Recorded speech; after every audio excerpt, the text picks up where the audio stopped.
Well, today's the day that we always knew would come, the day I've been dreading, but it's turkey processing day.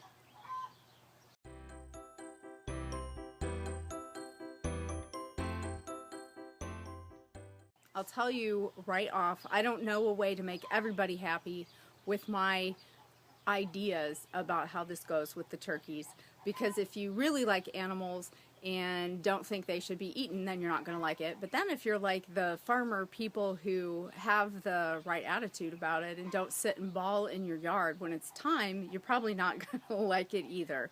So it is what it is. I probably got a little more attached to these guys than I should have, but I know it has to be done, and I know the time comes and it's all good. And it's going to be a lot easier to put animals away tonight. There are some plus sides to this. So this video is not going to be graphic.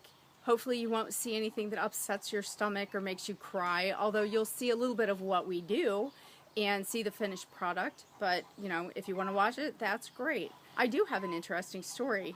Some things you just find out after processing an animal. I found an egg in the coop the other day. And the chickens, there were a few chickens had gotten in with the turkeys, and I thought maybe one of the chickens was trying to lay in that coop and just the turkeys were bothering it, because it didn't look like any of the eggs that we get. And it actually looked like a very small turkey egg. So I was kind of interested in that. I kept it, I looked it up, but those turkeys are 20 weeks old, which they shouldn't be laying eggs. I mean, I don't know when turkeys lay eggs. But when we processed one of the hens today, look what we found. Look at this. There was a fully formed egg in that hen that looks just like the egg I found in the chicken coop. And she also had, I mean, a whole bunch of egg yolks. I'll show you a little bit of that too.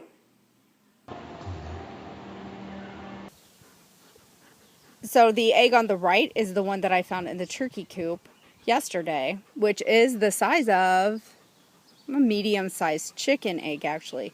And then this one on the left is one that I found in the turkey today, which is bigger. I don't know if you can see in the video, but I'd say it's about a third again as big. So yes, that turkey was laying eggs. We have a kill cone, but neither one of us really like the way that has gone for us. It's not gone as quick and as clean as we like it to be. And especially me and my bleeding heart here towards these turkeys, I like it to just be very quick and over.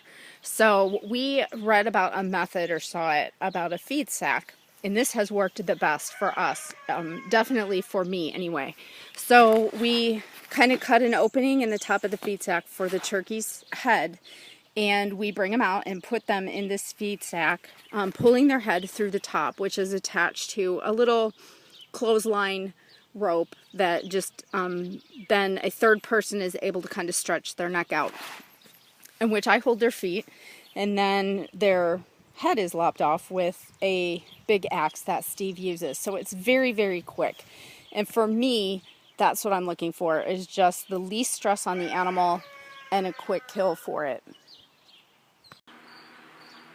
Here's what we use for scalding. It works. A big garbage can over the turkey fryer burner, so the turkeys fit in there really well. This plucker will not handle a turkey, so we hand pluck them. Okay, we have 2 big tubs. Steve's actually getting some more ice, and they're just going to chill in this ice water until we are ready to finish processing them. Okay, let's see what our weights are on these. Okay, this one's a little over 25 pounds. And we did zero it out with the bucket. Okay, 23 pounds.